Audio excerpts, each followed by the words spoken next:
How nice.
So, you've arrived at last.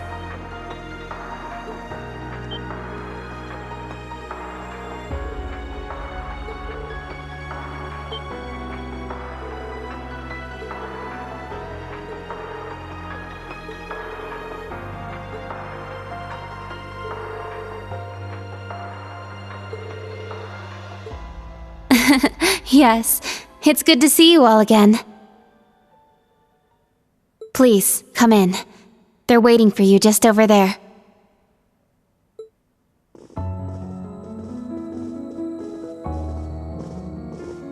Ah, I'm glad you all finally made it.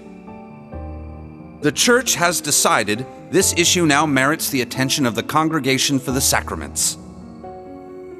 As such, the Archbishop and all the staff here have been moved to another location.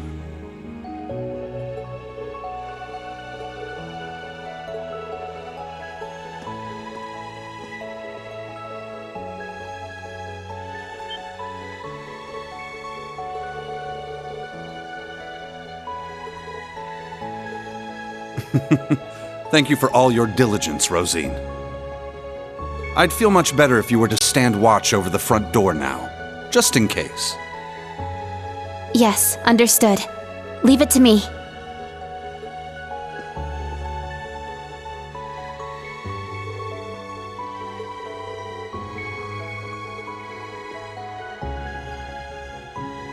Let me introduce you. This man is a member of the Gralsritter, a division of the Septian Church. He's the second in command, in fact. Thomas Lysander. He holds the seat of Second Dominion and is sometimes known by his title, the Partitioner.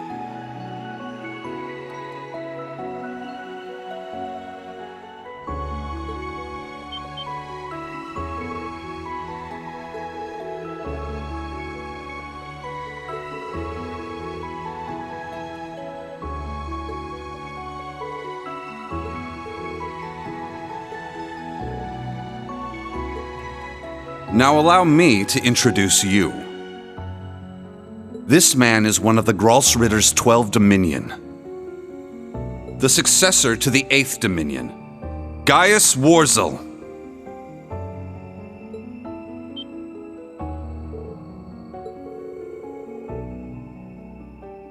Yeah, a lot happened all at once. After graduating from Thors, I returned to Nord and began observing the struggle between Erebonia and Calvert. However, I began to feel something dark and sinister carried on the winds of the plateaus. I consulted my father and the chief, and eventually my old teacher, Father Barkhorn, came to visit. You might remember the name. He was the traveling priest we chased after during the Civil War.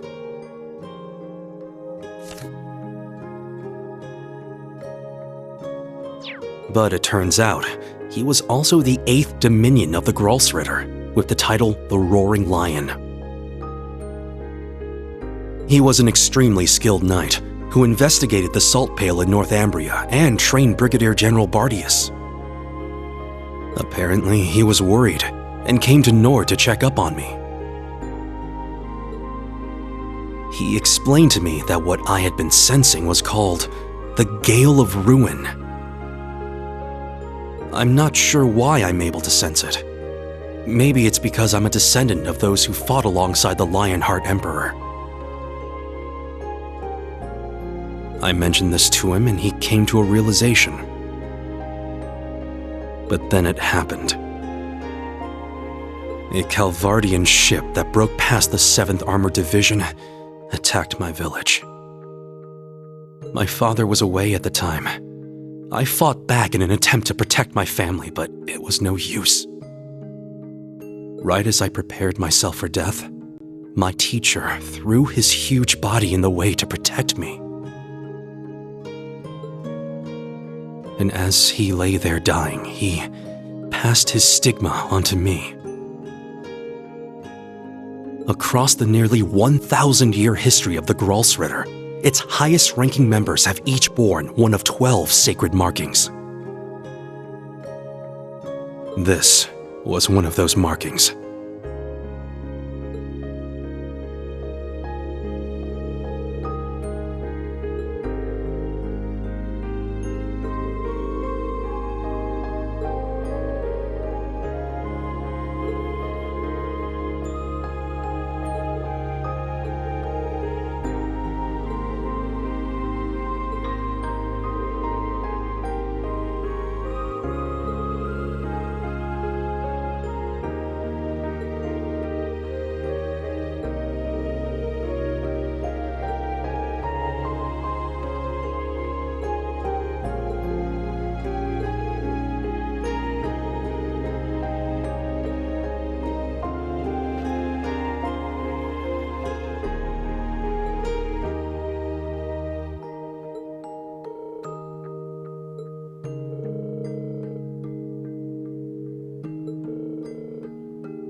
Mother!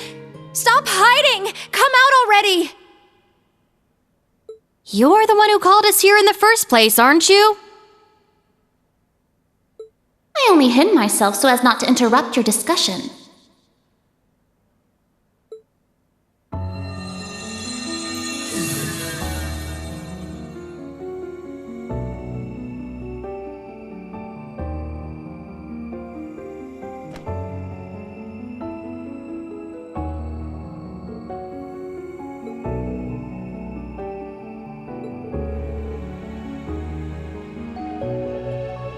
Indeed. But you may simply call me Rose. I had you all gather here for one reason. To explain to you the background between the Hexen clan and the Church.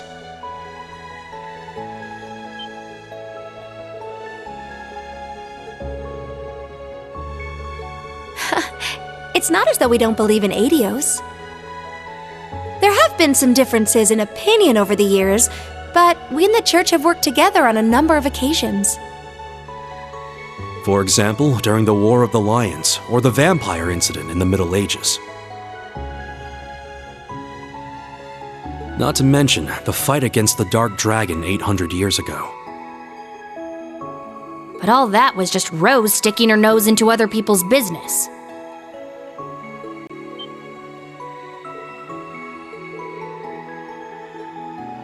Legend has it, Emperor Dreikel's camp was once visited by a good witch.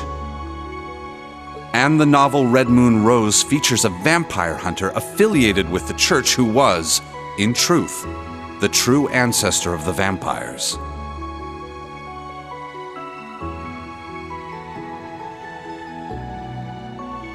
The woman you now see before you was both of these people, even if she looks a bit different.